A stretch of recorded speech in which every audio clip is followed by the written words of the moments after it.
At the community park in an upscale neighborhood, Madison Calloway publicly challenges quiet newcomer Kayla Jefferson to a fight, mocking her family's modest rental home in front of a growing crowd of neighborhood teens. We go back to Kayla's small home, revealing her father died in military service years earlier, and her late father's close friend, retired Navy SEAL Commander James Reeves, has quietly trained her in discipline and self-defense ever since, honoring a promise made at her father's funeral. The gated neighborhood and its community park are introduced in cinematic detail.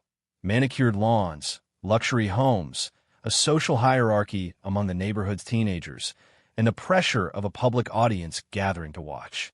Kayla is mocked for her family's finances and modest home, dismissed as an easy target, while Madison performs confidence for her watching friends. Flashback beats reveal Madison has a pattern of targeting other less wealthy families in the neighborhood, with complaints quietly dismissed by her influential father, a powerful local developer. A quiet neighborhood boy named Tarek, who has watched Madison's cruelty toward others for years, tries to warn her off and hints that Kayla isn't who she assumes. Madison escalates, shoving Kayla and demanding she fight back or be branded a coward in front of the entire gathered crowd, refusing every attempt at de-escalation. We learn Commander Reeves has been quietly watching the neighborhood park from a nearby bench, and that Madison's own father has a personal history with Reeves that neither Madison nor the crowd yet understands. Commander Reeves steps forward calmly as the confrontation peaks, and the gathered crowd, sensing something significant, falls silent as Madison's father arrives moments later, recognizing him instantly. Reeves reveals he has trained Kayla for years in honor of her fallen father, and Madison's own father reveals, stunned, that Reeves once saved his life during a training accident decades earlier, a debt he never got the chance to properly repay. Madison's bravado collapses as her father publicly apologizes on her behalf, and the neighborhood's quiet awareness of her pattern of cruelty finally surfaces into open acknowledgement. Months later, Kayla and Madison find an unexpected path toward understanding. Commander Reeves launches a mentorship program for neighborhood kids, and the story closes with an emotional message and YouTube call to action. Everyone knows your family can barely afford that tiny house. Fight me right now, or admit you don't belong in this neighborhood at all. Madison Calloway's voice carried sharply across the community park, drawing the attention of nearly a dozen neighborhood teenagers gathered near the basketball courts on a warm Saturday afternoon. She stood with her arms crossed, chin lifted, clearly enjoying the audience forming around her. Kayla Jefferson, 15 years old, stood a few feet away, her backpack still slung over one shoulder from her walk home. Her expression calm despite the cruel words hanging in the air between them. She had moved in the neighborhood with her mother 8 months earlier, into a modest rental home tucked between two much larger properties, a fact Madison had mentioned, mockingly, nearly every time their paths crossed since. "I'm not interested in fighting you, Madison," Kayla said evenly, adjusting the strap of her backpack. "I was just walking home." "Of course you're not interested," Madison said, turning toward her watching friends with an exaggerated laugh. "Because you know you'd lose. Your family can't even afford a house with a real yard, and you think you can just walk through this park like you belong here?" A few of the gathered teens laughed nervously, though several others shifted uncomfortably, unsure whether to encourage the growing confrontation or quietly slip away from it. Nearby, on a park bench beneath a large oak tree, an older man in a plain gray jacket sat quietly, a newspaper folded in his lap, though his eyes had lifted from the page the moment Madison's voice first rose in volume. "I don't need to prove anything to you," Kayla said, her voice steady, betraying none of the old, familiar sting these comments still occasionally carried. Madison stepped closer, shoving Kayla's shoulder hard enough to make her stumble half a step backward. "Prove it right now, then. Fight me, or every single person in this park is going to know exactly how much of a coward you are." Kayla didn't move to strike back. She simply straightened, her expression calm, her stance settling into something quiet and controlled that Madison, focused entirely on her own performance for the crowd, completely failed to notice. They had no idea who Kayla Jefferson actually was, or how completely this reckless public challenge was about to unravel everything Madison believed about her own power in this neighborhood. 6 years earlier, in a modest apartment 2 states away, Kayla had sat on her mother's lap during a folded flag ceremony she barely remembers clearly now, except for the careful, steady hands of a tall man in dress uniform who had knelt down afterward to speak with her directly, his voice gentle despite the grief evident in his own eyes. Kayla's father, Staff Sergeant Marcus Jefferson, had died during a military deployment when Kayla was 9 years old, serving alongside a close friend and fellow service member named James Reeves, a Navy SEAL commander who had made a quiet, private promise at Marcus's funeral that he would remain a steady presence in Kayla's life for as long as she needed him. Reeves had kept that promise faithfully in the years since, visiting every few months regardless of where his own career took him, eventually retiring from active service and settling close enough to Kayla's family to become something between a mentor, an uncle, and a second father. He had begun teaching her self-defense and discipline training when she was 11, not out of any expectation she would need it for violence, but because he believed, deeply, that the confidence and control it built mattered far beyond physical skill alone. "Your father was the calmest man I ever served with," Reeves had told her once, during an early training session in his backyard. "Real strength isn't about proving something to people who doubt you. It's about knowing exactly who you are, so loudly that their doubt stops mattering." Those Saturday mornings in Reeves's backyard had become the quiet backbone of Kayla's week over the years. Hours spent learning not just physical technique, but patience, breath control, and the discipline to recognize exactly when restraint mattered more than any show of strength. Reeves rarely raised his voice during their sessions, instead asking careful, deliberate questions that pushed Kayla to understand her own instincts rather than simply follow instructions. "Anyone can teach you how to throw a punch," he told her once. "I'm more interested in teaching you when not to." Kayla carried a small, worn photograph of her father in her backpack most days, tucked into an inside pocket beside a folded letter Reeves had given her on her 13th birthday, describing in careful detail the kind of man her father had truly been.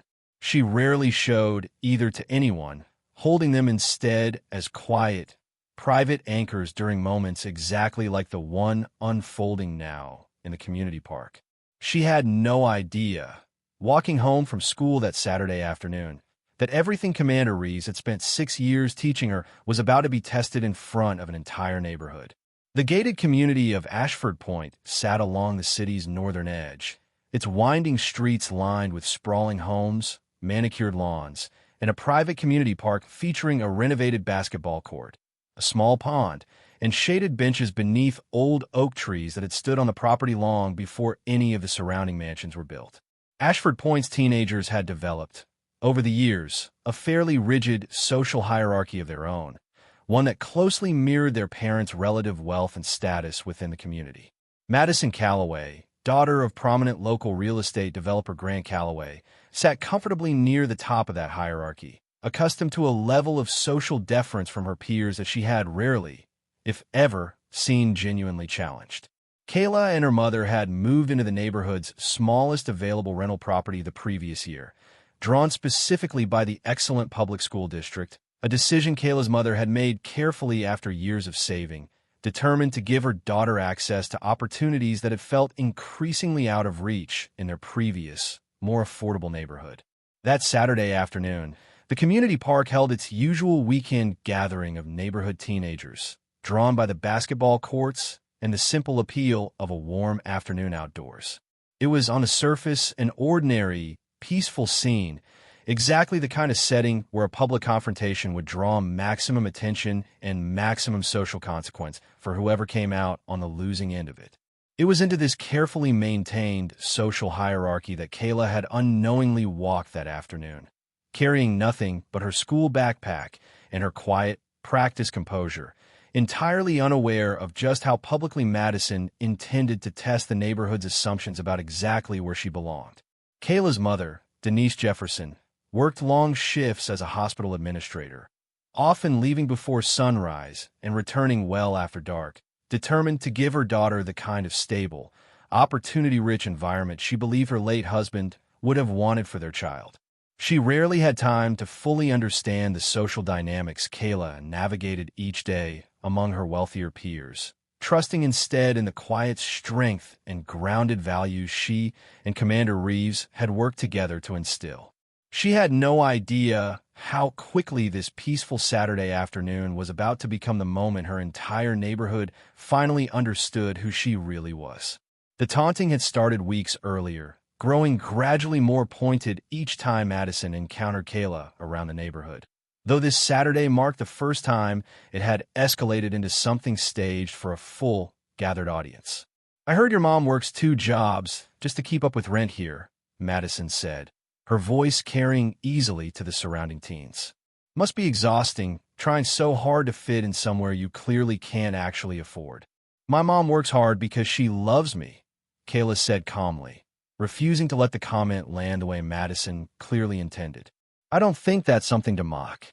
"I'm not mocking hard work," Madison said, rolling her eyes theatrically for her audience. "I'm just pointing out the obvious. This neighborhood has standards, and honestly, I don't think your family really meets them." A few of the gathered teens exchanged uncomfortable glances, clearly sensing the cruelty in Madison's words, but unwilling to risk their own social standing by openly disagreeing with her in front of everyone. One boy near the back of the group, Tarek Bennett, shifted his weight uneasily, his expression tightening with visible discomfort. "Madison, maybe just let it go," Tarek said quietly, though his voice carried little conviction, clearly aware of how quickly Madison's attention could turn toward anyone who challenged her. "I'm not letting anything go," Madison snapped, turning back toward Kayla with renewed focus. "I want to see exactly how tough someone like you actually is, or if it's all just quiet attitude, because you know you can't really back it up." What Madison didn't notice, caught up entirely in her own performance, was that the older man on the nearby park bench had slowly folded his newspaper, setting it beside him, his attention now fully, quietly fixed on the unfolding confrontation. That small detail, an old man's careful, patient attention from beneath the oak tree, would become the first crack in Madison Calloway's entire afternoon. This was not the first time Madison had used her family's status to target someone she considered beneath the neighborhood's unofficial standards, and it would not have been the last had the wrong girl not happened to be the one standing in front of her that Saturday. The previous fall, a family named the Herreras had moved into a modest home near the neighborhood's edge, and Madison had spent months subtly excluding their daughter from neighborhood gatherings, spreading comments about the family's outdated landscaping choices until the family, exhausted by the persistent social pressure, eventually moved to a different community entirely. 2 years earlier, an elderly widow named Mrs. Patterson, whose modest home had been in the neighborhood for decades before most of the current luxury properties existed, had endured repeated complaints from the Calloway family about her unkempt yard, complaints that eventually pressured the neighborhood association into fining her repeatedly until her family finally helped her sell the home and move elsewhere. And just this past spring, a scholarship student named Devin Michaels, invited to a neighborhood pool party through a mutual friend, had overheard Madison telling several other teens, quite loudly, that she couldn't understand why people who don't actually live here were allowed to attend private community events. Each of these incidents had generated quiet complaints to the neighborhood association, complaints that consistently reached Grant Calloway's desk in his role as association board president, and just as consistently disappeared without meaningful consequence, protected by his considerable influence over the very community standards being violated. Neighbors had learned, over time, that raising concerns about Madison rarely accomplished anything beyond straining their own relationship with the Calloway family, whose approval carried real weight within the community's social and even practical affairs, given Grant's influence over local development projects and neighborhood association decisions. Most people simply learned to stay quiet and hope their own families never became Madison's next target. Kayla Jefferson, standing calmly in front of Madison as the confrontation continued to escalate, was about to become the moment this quiet pattern finally, publicly unraveled. Tarek Bennett had lived in Ashford Point his entire life, watching Madison's pattern of casual cruelty develop over years of shared neighborhood history, understanding intimately the social risk of ever openly challenging her in front of their peers. He had noticed something different about Kayla from the moment she moved in. A quiet, unshakable composure that seemed entirely unaffected by the social hierarchy the rest of them had grown up navigating carefully. He had wondered about it privately for months, never quite finding the right moment to ask. As Madison's shoving escalated the confrontation further, Tarek finally stepped forward, positioning himself slightly between the two girls. "Madison, seriously, I don't think you understand who you're actually messing with here," he said, his voice trembling slightly, but audible enough to carry.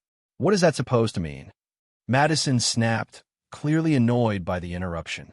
"I've seen her at the park early some mornings," Tarek said, glancing toward Kayla with something between admiration and caution. "Training with some guy who looks like he could survive literally anything. I don't know exactly what that's about, but I wouldn't be so quick to push her into a fight if I were you." Madison scoffed, though something in her expression flickered with brief, involuntary uncertainty. "I don't care who she trains with. This isn't some movie. She either fights me right now, or everyone here knows exactly what she really is." Kayla remained calm throughout the exchange, her eyes briefly finding Tarek's with a small, grateful nod, though her attention mostly stayed fixed on maintaining the composed, controlled stance Commander Reeves had spent years helping her build. He didn't know it yet, but his brief, nervous warning was about to prove far more accurate than even he had realized. Madison's patience, thin from the start, finally snapped completely as Kayla continued refusing to engage physically. "Fine," Madison said, shoving Kayla hard enough this time that she stumbled several steps backward before catching her balance smoothly. "If you won't fight, I'll make you. Everyone's going to see exactly how weak you actually are." She lunged forward, swinging clumsily, her movement driven far more by frustration and performance than any real fighting skill. Kayla shifted her weight in a single, fluid motion, stepping cleanly out of the strike's path without ever raising her own hands aggressively, her stance settling into something practiced and controlled that instantly changed the entire tone of the confrontation. The gathered crowd fell into stunned, uncertain silence, several teens instinctively raising their phones, sensing that whatever was unfolding now had shifted into something far more serious than a typical neighborhood squabble. "Madison, that's enough," Kayla said calmly, her voice carrying a steady authority that hadn't been present moments earlier. "I don't want to hurt you. I'd really rather not do this at all." "You don't get a choice anymore," Madison said, breathing hard, embarrassment and adrenaline visibly overtaking her earlier confidence as she lunged again, more recklessly this time. But Madison had no idea that the older man beneath the oak tree had already risen calmly from his bench, closing the distance toward the confrontation with the quiet, purposeful stride of someone who had assessed dangerous situations far more serious than this one for the majority of his adult life. The moment had already arrived, and it was about to reach a conclusion Madison couldn't have possibly anticipated. What Madison Calloway did not know, what almost no one gathered in that park knew, was that the older man who had been quietly reading his newspaper beneath the oak tree was retired Navy SEAL Commander James Reeves, who had spent the past 6 years personally training Kayla Jefferson in honor of a promise made to her father before his death in military service. Reeves had made a habit of visiting the community park most Saturday afternoons specifically because Kayla often walked home through it, a quiet, unspoken arrangement that allowed him to remain close by without hovering too obviously over the increasingly capable young woman he had helped raise from a distance. He stepped calmly into the small clearing between the two girls just as Madison's second lunge began, his movements smooth and unhurried, placing himself gently but firmly between them without ever raising his voice. Years of military experience had taught Reeves exactly how to read a volatile situation and defuse it with minimal disruption, a skill he had used countless times in far more dangerous circumstances than a neighborhood park confrontation. He assessed the scene in a single glance. Madison's exhausted frustration, the crowd's nervous uncertainty, Kayla's controlled composure, and understood immediately that a calm, unhurried presence would accomplish far more than any raised voice ever could. "That's enough," he said, his tone carrying an easy, practiced authority that immediately silenced the entire gathered crowd. Madison, I think it's time you took a breath and reconsidered exactly what you're doing right now. Madison froze, startled by the sudden intervention. Though something in the old man's calm, commanding presence made her hesitate far more than any of her friend's opinions ever had. "Who are you?" she demanded, though her voice had lost much of its earlier bravado. Before Reeves could answer, a new voice cut sharply across the park. "Commander Reeves?" Grant Calloway, Madison's father, had arrived moments earlier, drawn by a neighbor's urgent phone call about the escalating confrontation, and now stood frozen near the park's entrance, his expression shifting rapidly from concerned parent to something closer to stunned, disbelieving recognition. "Grant Calloway," Reeves said, turning toward him with quiet, measured surprise of his own. "It's been a long time. You two know each other?" Madison asked, glancing between her father and the man who had just calmly stepped into the middle of her confrontation. Grant crossed the remaining distance quickly, his voice thick with an emotion the gathered crowd hadn't expected to witness. "Commander Reeves saved my life," he said, turning to address the stunned onlookers directly. "Nearly 20 years ago, during a training accident before I left the service.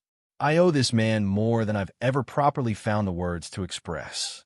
Reeves nodded once, calm despite the sudden shift in the crowd's attention.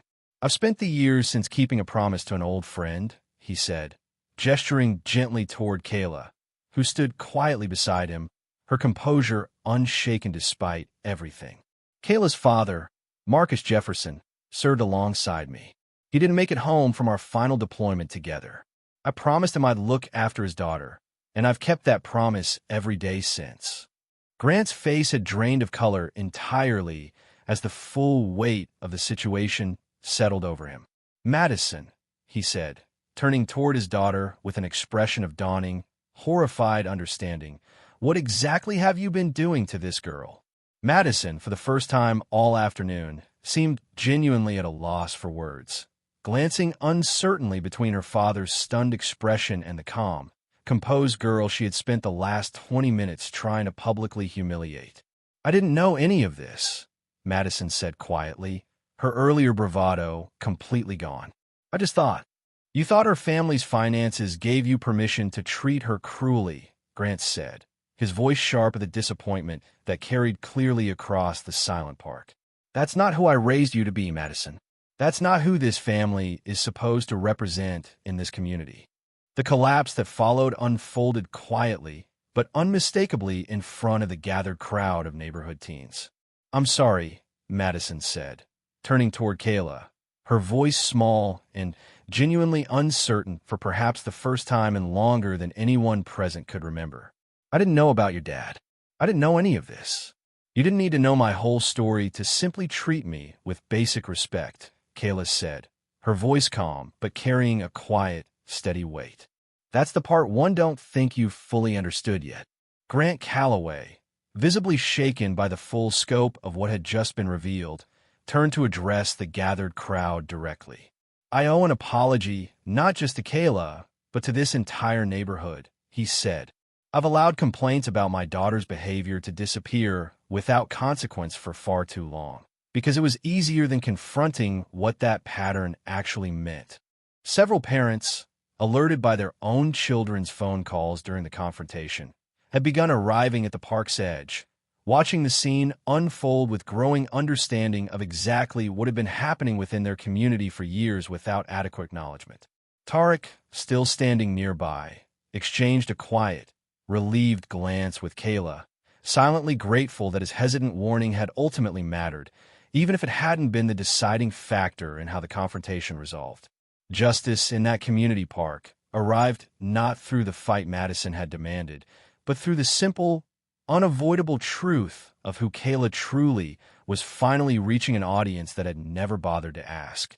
1 year later, the community park at Ashford Point hosted a very different kind of Saturday gathering.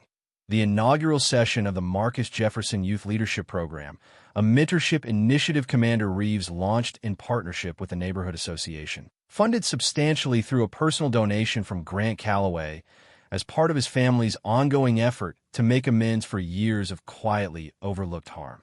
The program offered discipline training, mentorship, and community service opportunities for neighborhood teenagers regardless of their family's financial background, deliberately designed to build exactly the kind of quiet, grounded confidence Reeves had spent years instilling in Kayla, now extended openly to an entire new generation of Ashford Point's young people. Madison, somewhat unexpectedly, became one of the program's most dedicated participants, having spent the months following that Saturday afternoon slowly rebuilding a friendship with Kayla built on genuine respect rather than the social hierarchy she had once relied on so heavily. The two girls now frequently walked home from school together, an image that would have seemed impossible to either of them a year earlier. The Herrera family, having moved away years earlier following Madison's earlier pattern of exclusion, received a heartfelt formal apology from the Calloway family and an open invitation to return to the neighborhood, an invitation they ultimately accepted, drawn back by the community's genuinely reformed culture. Kayla continues training with Commander Reeves most Saturday mornings, though now she often brings along several younger program participants, passing forward the same patient, grounded lessons her father's old friend once used to help her find her own quiet strength. My father used to say real strength never needs to prove itself loudly, Kayla told the gathered families at the program's inaugural session, standing beneath the same oak tree where Commander Reeves had once calmly stepped between her and a fight she never wanted. It just needs to be there, steady, when it actually matters. Commander Reeves stood near the back of the gathered crowd that day, watching quietly as Kayla addressed the families who had come to support the new program, a small, proud smile crossing his face that reminded more than one longtime neighbor of the same expression Marcus Jefferson used to wear whenever his daughter accomplished something meaningful. He had kept his promise fully and completely, and in doing so, had helped reshape an entire community's understanding of what genuine strength actually looked like. Have you ever watched someone's quiet strength get underestimated simply because of what they had or didn't have? What would you have done standing in that crowd? Drop your answer in the comments below. Like, share, and subscribe for more real stories about dignity, justice, and the quiet power of people who are underestimated.